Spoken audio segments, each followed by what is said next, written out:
बिस्मिल्लाहिर्रहमानिर्रहीम। Hello student, how are you? Welcome in my class science study by Khan.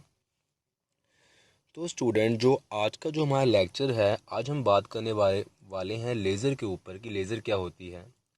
आप सबको पता होगा कि लेज़र क्या होती है। हम देखते हैं कि जो कई बच्चे होते हैं वो लेज़र यूज़ करते हैं और वो लेज़र काफ़ी दूर से काफ़ी दूर किसी पॉइंट पे वो लेज़र लाइट यूज़ करते हैं। बच्चे क्या, आज बड़े भी मैं बात कर रहा हूँ, जो आपने अगर यूज़ कभी देखी हो, इसकी रेड लाइट होती है। तो रेड लाइट की कोई वेवलेंथ ज़्यादा होती है, तो इसलिए हम उसको लेज़र के रूप में यूज़ करते हैं। तो सबसे पहले हम लेज़र की इसका पूरा चैप्टर हम शुरुआत करने जा रहे हैं, लेकिन सबसे पहले पढ़ेंगे इंट्रोडक्शंस कि ये कैसे आई, लेज़र वर्ड कहाँ से आया, ये कैसे बनी, कैसे प्रयोग में। तो आज का जो लेक्चर है ये सिर्फ इंट्रोडक्शंस के ऊपर है, ठीक है। तो कुछ मैं पॉइंट्स लिखूँगा और उसको बस हम समझेंगे, थोड़ा देखेंगे अपनी नॉलेज के लिए। ये इतना इम्पोर्टेंट नहीं, बट नॉलेज के लिए ज़रूरी है। अगर आप साइंस कर रहे हो, आफ्टर +2 आप बीएससी करोगे, एमएससी करोगे, तो आपको नॉलेज होनी चाहिए, नॉलेज के लिए। ओके स्टूडेंट, तो हम देखते हैं क्या होती है लेज़र, थोड़ी इसकी करते हैं, इंट्रोडक्शन करते हैं हम। तो यस स्टूडेंट, तो लेज़र क्या है, हमने देखा लेज़र है क्या। तो सबसे पहले देखते हैं कि लेज़र की खोज कब हुई, कैसे बनी और ये क्या इसके फ़ायदे हैं।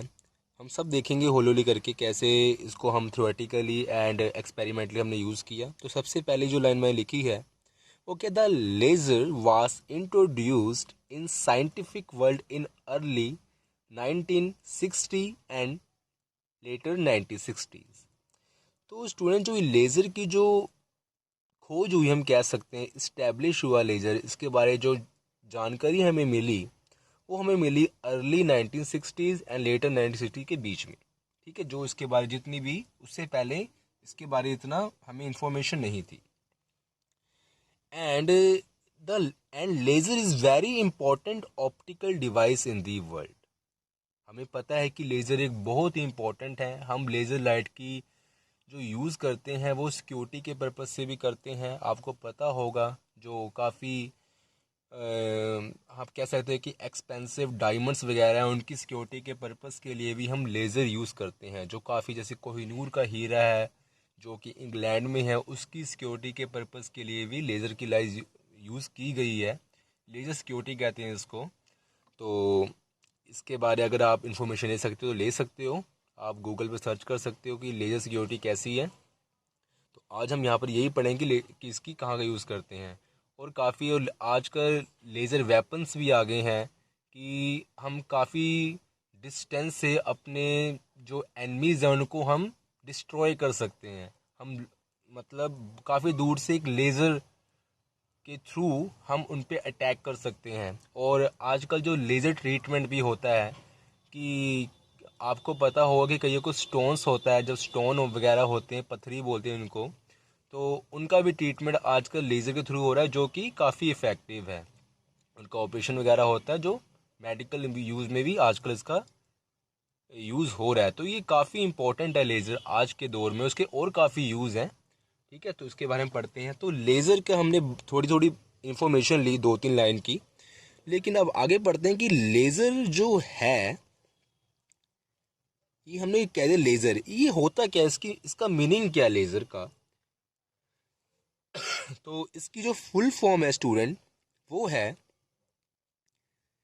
ये एल गोज टू लाइट या L represent light amplification,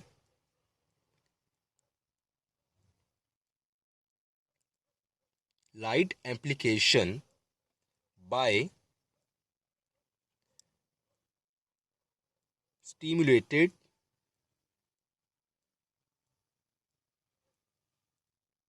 emissions of radiation, emission of radiation. तो स्टूडेंट, अब लेज़र के बारे में हम सुनते हैं, लेज़र लेज़र कहते हैं। लेज़र की इसकी फुल फॉर्म क्या है? एल से लाइट, ए से एम्प्लीफिकेशन, और बाय, एस से स्टिमुलेटेड, ई से एमिशन, ऑफ, आर से रेडिएशन, ठीक है। तो ये इसकी फुल फॉर्म है लेज़र की। कि एम्प्लीफिकेशन क्या है कि किसी चीज़ को इंक्रीज़ करना, लाइट को इंक्रीज़ करना, हम कहते हैं एम्पलीफायर है, तो वहाँ पर हम साउंड को इंक्रीज़ करते हैं, उसका जो बेस हम कह सकते हैं कि साउंड को इंक्रीज़ करना, तो यहाँ पर भी कह सकते हैं कि लाइट को इंक्रीज़ करना। तो इसके बारे में हम पढ़ेंगे आगे, ठीक है। अभी हम इसके बारे में इतनी बात करते हैं, स्टिमुलेटेड ऐसे कुछ देना, उससे एमिशन होना, एब्जॉर्प्शन के बारे में हम आगे पढ़ेंगे। तो अभी हम इतनी करते हैं कि इसका मीनिंग क्या है।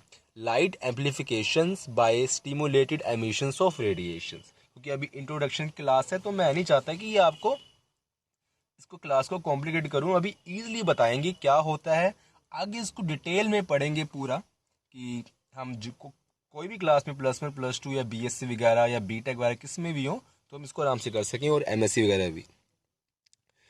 अब स्टूडेंट, जो थर्ड पॉइंट पहले मैं लिख देता हूँ, चलो मैं उससे फिर बाद में बात कर। तो अब स्टूडेंट, हमने बात करी सबसे पहले कि लेज़र की खोज कब हुई, कब इंट्रोड्यूस हुई लेज़र, उसकी क्या इम्पोर्टेंस है, उसकी फुल फॉर्म क्या है। तो ये तो लेज़र की उस टाइम खोज हो चुकी थी 1960 के शुरुआत में, और उसके लास्ट में इसकी खोज हुई है इस दौर में। उसके बाद क्या हुआ, इसका जो थ्योरेटिकल बेस हम पहले पढ़ते हैं। The theoretical basis for the development of laser and its predecessors maser is provided by Albert Einstein in 1960।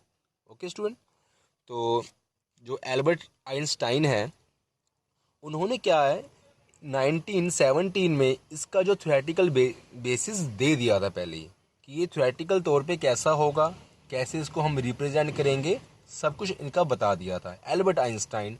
आप तो नाम से वाकिफ़ होंगे।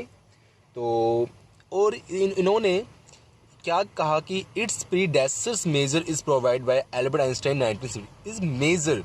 अब यहाँ पर जो ये वर्ड मेजर आ रहा है, MESCR या मेजर, जो आप जैसी प्रोनाउंसिएशन करो, तो इसका मीनिंग क्या है स्टूडेंट, ये कहाँ यूज़ किया गया। तो आप इसको देखो कि आइंस्टाइन ने इस मेजर या मेजर जो अपनी प्रोनाउंसिएशन कुछ भी हो इसके बारे, इस वर्ड के बारे क्या कहा, इसका मीनिंग क्या है, उन्होंने क्या बताया कि लेज़र एक्चुअली है क्या।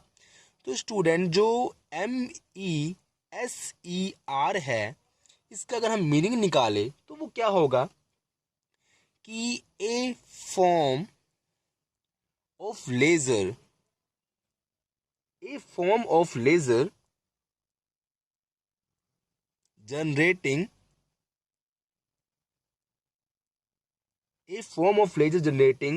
a beam of microwaves, a beam of microwaves। Okay, तो उन्होंने ये बताया कि जो ये लेज़र है, ये जनरेट करती है क्या, ए बीम ऑफ माइक्रोवेव्स। आपने देखा होगा लेज़र है वो एकदम सीधी जाती है, जहाँ उसको अगर हम उसको टारगेट करते हैं एक पॉइंट पे, तो वो डायरेक्ट उस पॉइंट पे जाके हिट करती है। इसका मतलब क्या हुआ कि वो डायरेक्ट जा रही है अपने पॉइंट पे, तो वो एक बीम ऑफ माइक्रोवेव्स अगर अब यहाँ वर्ड आ रहा है माइक्रोवेव्स, तो आपको ये भी जानना जरूरी है कि माइक्रोवेव्स क्या होता है।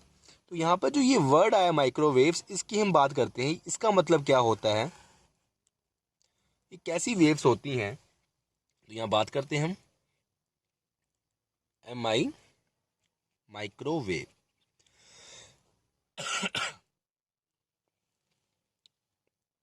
देखो माइक्रोवेव्स क्या होते हैं, तो यहाँ पर it is the form of electromagnetic radiation.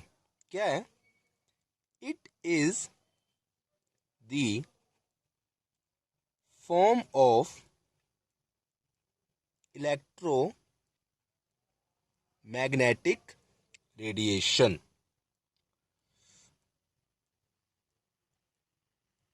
तो ये जो होती हैं, वो होती तो इलेक्ट्रोमैग्नेटिक रेडिएशन ही है विद वेवलेंथ। लेकिन इसमें क्या चेंज होती है कि विद वेवलेंथ, क्योंकि जो नॉर्मल इलेक्ट्रोमैग्नेटिक रेडिएशन उनकी वेवलेंथ इसके इक्वल नहीं होती, विद वेवलेंथ रेंजिंग फ्रॉम, तो पहले मैं लिख देता हूँ फिर बाद में इसके बाद हम थोड़ा डिस्कस करते हैं। तो यस स्टूडेंट, माइक्रोवेव्स क्या है कि it is the form of electromagnetic radiation with wavelength ranging from 1 meter to 1 millimeter and frequency ranging from 300 megahertz जो कि 100 सेंटीमीटर के इक्वल होता है एंड 300 गीगाहर्ट्ज। तो जो ये माइक्रोवेव्स हैं जो आइंस्टाइन ने बात करी कि ये लेज़र है, ये जनरेट करती है बीम ऑफ माइक्रोवेव्स। तो माइक्रोवेव्स क्या है? तो माइक्रोवेव्स तो एक पार्ट है इलेक्ट्रो मतलब एक फॉर्म है इलेक्ट्रोमैग्नेटिक रेडिएशन की, जिनकी जो वेवलेंथ होती है वो किस के बिटवीन होती है, किस रेंज के बिटवीन होती है 1 मीटर टू 1 मिलीमीटर। आपको पता होगा 1 मिलीमीटर कितना होता है? 0.001 metre is also equal to 1 millimetre, ये आपको पता होना चाहिए।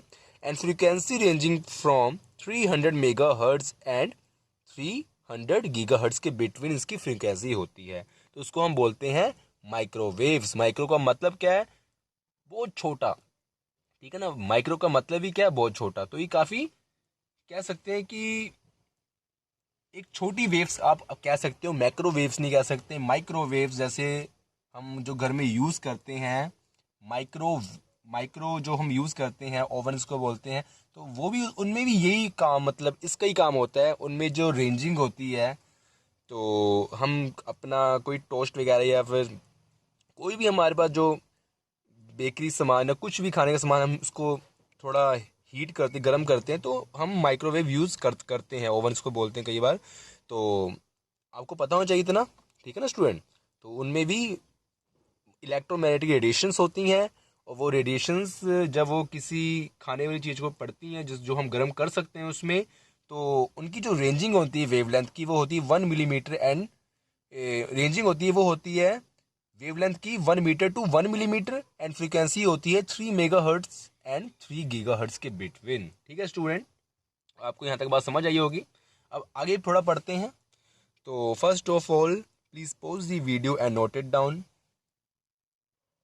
तो अब student, in 1954 the predictions of Einstein was put to practical use by C.S. Towns and his co-workers। अब 1954 में या फिर 1954 में दो जो इसका प्रेडिक्शन किया था आइंस्टाइन ने, जो एक वर्ड हमें दिया था न्यू मेजर, MESER, ठीक है। तो उसको प्रैक्टिकल यूज मतलब प्रैक्टिकल तौर पे उसको प्रूफ किया कि वो है कि नहीं। मेजर जो वर्ड हमने पीछे भी पढ़ा कि वो क्या होता है कि लेज़र जो है वो जनरेट करती है, ये form of laser generate microwaves. तो मेजर का मतलब ये था। तो वो एक्चुअली रियल आइंस्टाइन ने तो बता दिया कि ये मेजर कोई चीज़ है, कोई ऐसी चीज़ है, लेकिन उसका जो प्रैक्टिकल यूज़ है, उसको जो काम के तौर पे यूज़ किया गया, वो CS टाउन्स और उसके कोवर्कर्स ने किया, जो उसके सहकर्मी थे उन्होंने किया। तो उन्होंने इसके बारे डिस्कवरी की, और इन्होंने जो मेज़र, और यहाँ से हमें चला कि मेज़र का जो हमें नाम चल गया पता कि मेज़र का जो नाम है वो है microwave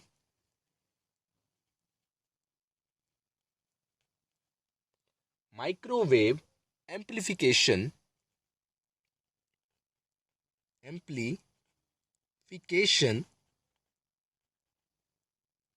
by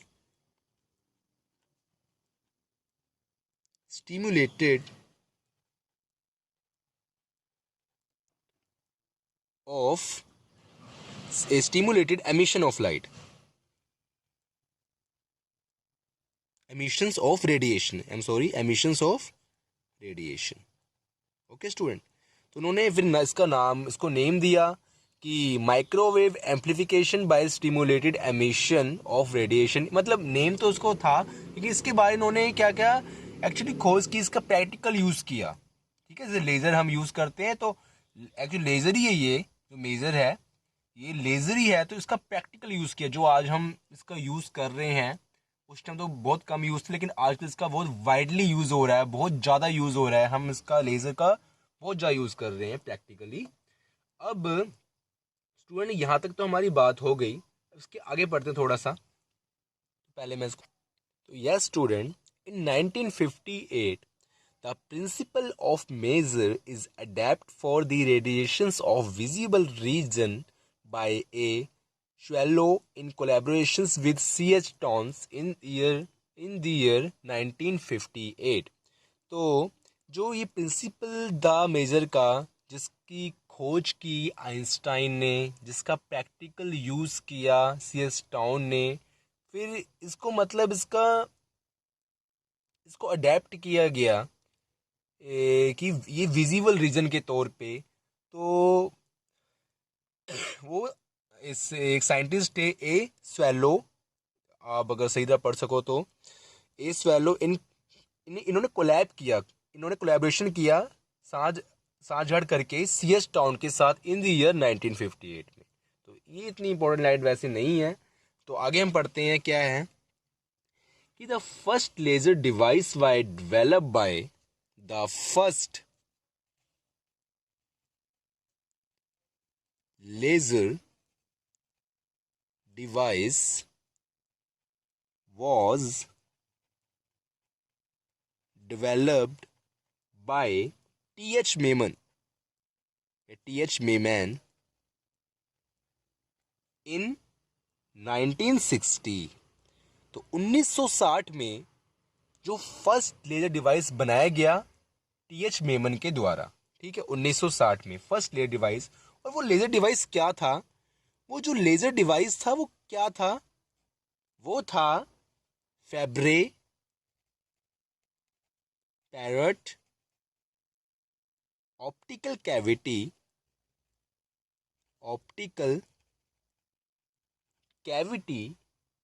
resonator in which ruby crystal is used।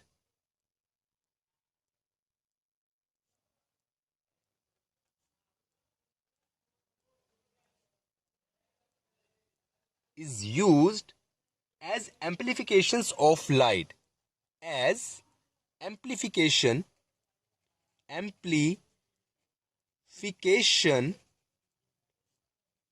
of light। तो स्टूडेंट, जो लेजर डिवाइस ये जो इन्होंने टी.एच. मेमैन ने जो फाइंड किया, डेवलप किया, वो क्या था? फैब्रे पैड ऑप्टिकल कैविटी रेजोनेटर। उसमें क्या यूज किया गया? Ruby crystal. किस लिए यूज किया गया? Amplification of light.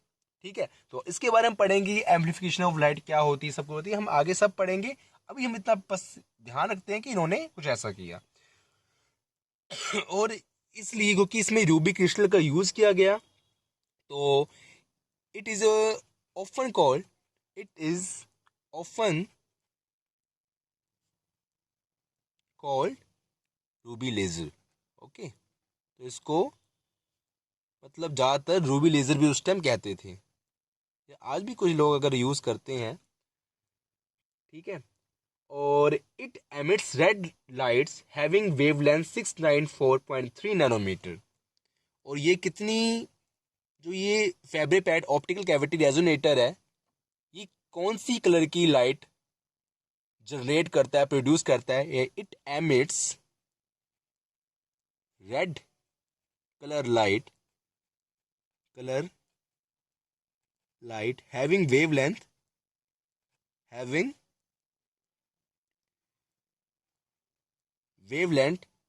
वेवलेंथ 694, मतलब 694.3 नैनोमीटर। तो उसकी जो वेवलेंथ है, वो जो हम यूज करते हैं आजकल भी, देखो रेड कलर की लाइट होती है, उसकी वेवलेंथ इतनी होती है, काफी ज्यादा वेवलेंथ होती है उसकी।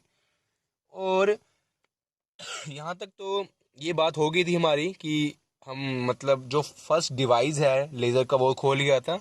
लेकिन जल्दी ही जो गैसेस लेजर है, ठीक है ना, जल्दी ही जो गैस लेजर है वो भी मतलब फाइंड कर लिया गया। तो soon A Javan and his co-workers developed the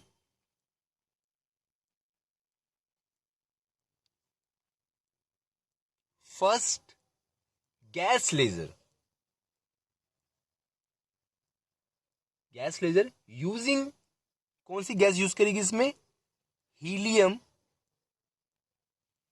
and neon gases. तो पहले तो ये पूरी यहां तक तो हो गई, फर्स्ट डिवाइस भी हो गया, उसके बाद गैस लेजर यूज किया गया, ठीक है। और वो गैस लेजर मतलब फाइंड किया गया, डेवलप किया गया किसके द्वारा? एजेवन एंड हिज को वर्कर्स, उसके जो सहकर्मी थे उसके द्वारा। और उसमें कौन सी गैस यूज करेगी? हम गैस लेजर की बात कर रहे हैं, गैस लेजर की बात तो हम कर रहे थे, कौन सी गैस यूज करेगी? उसमें helium and neon gas use की गई, ठीक है स्टूडेंट। तो आपको पता होना चाहिए थोड़ा सा। और इट इज ऑल्सो कॉल्ड, और इस लेजर को क्या बोलते थे? कि इट इज कॉल्ड हीलियम, जो गैसेस के नेम है उसके, नियॉन लेजर। इस लेजर को क्या मतलब, लेजर का नाम क्या था? Helium neon laser. और ये जो लेजर है ये लाइट एमिट्स करती है, मैं लिख देता हूं पहले, it emits visible light, it emits visible light at wavelength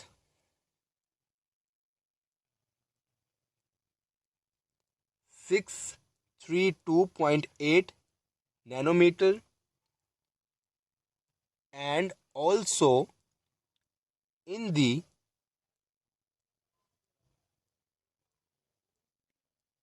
infrared region at 1150 nanometre. तो ये जो हमारा गैस लेज़र है, ये विजिबल रीजन में, विजिबल लाइट में, ये मतलब अभी लाइट एमिट्स करती है, मतलब प्रोड्यूस करती है, और वो कितनी वेवलेंथ की होती है? उसकी जो वेवलेंथ होती है लाइट की विजिबल रीजन में 632, मतलब 632.8 नैनोमीटर, ठीक है, 632.8 nanometre. And in the infrared region, और इंफ्रारेड रीजन में ये जो प्रोड्यूस करती है जो लाइट, उसकी जो वेवलेंथ होती है वो होती है 1150 नैनोमीटर, 1150 नैनोमीटर। तो स्टूडेंट यहाँ तक आज हमारी जो इंट्रोडक्शन है वो कंप्लीट हुई। आगे इसके बारे हम और पढ़ेंगे, और पूरा मेरा मकसद ये था इंट्रोडक्शन का कि आपको ये इसके बारे में कुछ पता होना चाहिए। लेज़र तो पढ़ रहे हैं हम, तो लेज़र क्या चीज़ है, कैसे फाइंड हुई, तो उनको भी मतलब थोड़ा हमें पढ़ना तो चाहिए, कम से कम मेरे हिसाब से तो पढ़ना चाहिए, क्योंकि हमें नॉलेज बढ़ानी है, हमें रट्टा नहीं मारना। जो बच्चे सिर्फ पास होते हैं तो उनके लिए तो ये लेक्चर नहीं है, पर जिनको आगे कुछ बनना है, मतलब हर बात में नॉलेज ढूंढनी, तो उनके लेक्चर ये काफ़ी अच्छा है, ठीक है। तो आपको अगर ये मेरी जो वीडियो से कुछ सीखने को मिला हो, तो please please please share my video and like share and subscribe my channel. और फिर मिलते हैं स्टूडेंट नेक्स्ट वीडियो में, इसका कोई और टॉपिक लेके। तो खुदा हाफिज़, thank you so much, have a nice day.